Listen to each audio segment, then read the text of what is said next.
ஒரே ஒரு திருநங்கை எக்ஸாம் எழுதி ஒரே ஒரு திருநங்கை நான் மட்டும்தான் பாஸ் பண்ணியிருக்கேன்.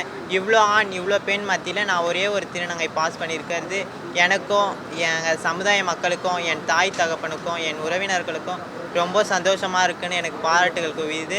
முதலமைச்சரும் கல்வி அமைச்சரும் எனக்கு நேரில் சந்தித்து பாராட்டு தெரிவிச்சிருந்தாங்க. நான் தலைமைச் செயலகம் வந்து அவங்கள சந்தித்து அவங்க ஒரு அறையிலேயே பார்த்து அவங்க கையில் வாழ்த்து பெற்றேன்.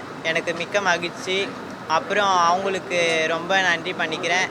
என் உயர்கல்விக்காக அவங்க எந்த ஒரு இதுவாக இருந்தாலும் எங்கள் கையில் சொல்லுமா, நான் உங்களுக்கு பண்ணித்தரேன் அப்படின்னு சொல்லியிருக்காங்க. நீட் எக்ஸாம் எழுதியிருக்கேன். நான் முந்தானேத்து நடந்த நீட் எக்ஸாம் எழுதியிருக்கேன். அதில் சீட்டு கிடைக்கும்னு நம்பிட்டுருக்கேன். நான் ஒரே ஒரு திருநங்கை தான் அதுலேயும் எக்ஸாம் எழுதியிருக்கேன், நீட் எக்ஸாம். முதலமைச்சர் மேற்கொண்ட படிப்புக்கு எதுவாக இருந்தாலும் நாங்கள் ஹெல்ப் பண்ணுறோமா, நீ எதுவாக இருந்தாலும் தயங்காமல் வந்து கேளு, அவங்களே ஏற்றுக்கிறேன்னு இருக்காங்க. என்னை ஸ்கூலில் படிக்க வச்சது வந்து எங்கள் பாட்டி சாம்பவி அம்மா, என்னை ஸ்கூலில் சேர்த்து விட்டது வந்து எங்கள் பாட்டி அனுஸ்ரீ அம்மா. இவங்க 2 பேர் இல்லைன்னா என்னால் இந்த இடத்துக்கே வந்து நின்றுக்க முடியாது. இவங்க 2 பேர் தான் இதற்கான காரணமே.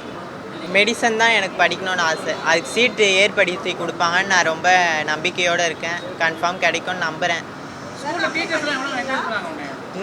இன்னும் எந்த அப்ளிகேஷனும் போடல. நீட்டை நம்பிட்டு தான் இருக்கேன் நான். என்னை நல்லாவே பார்த்துக்கிட்டாங்க எங்கள் ஸ்கூலில். ஒரு திருநங்கை அப்படின்னு ஒதுக்காமல் நல்லா பக்கத்துலேருந்து பார்த்துட்டு, நீ தனியாக போகாதம்மா, நீயே ஒதுங்கி போகாத, நாங்கள் இருக்கோம், நீ அப்படிலாம் தனிச்சிருக்காத, உன்னையும் நாங்கள் ஒரு பெண்ணாக தான் கருதி பார்க்குறோம் அப்படின்னு சொல்லியிருக்கோம். செய்திகளை உடனுக்குடனும் துல்லியமாகவும் தெரிந்து கொள்ள சப்ஸ்கிரைப் பண்ணுங்க.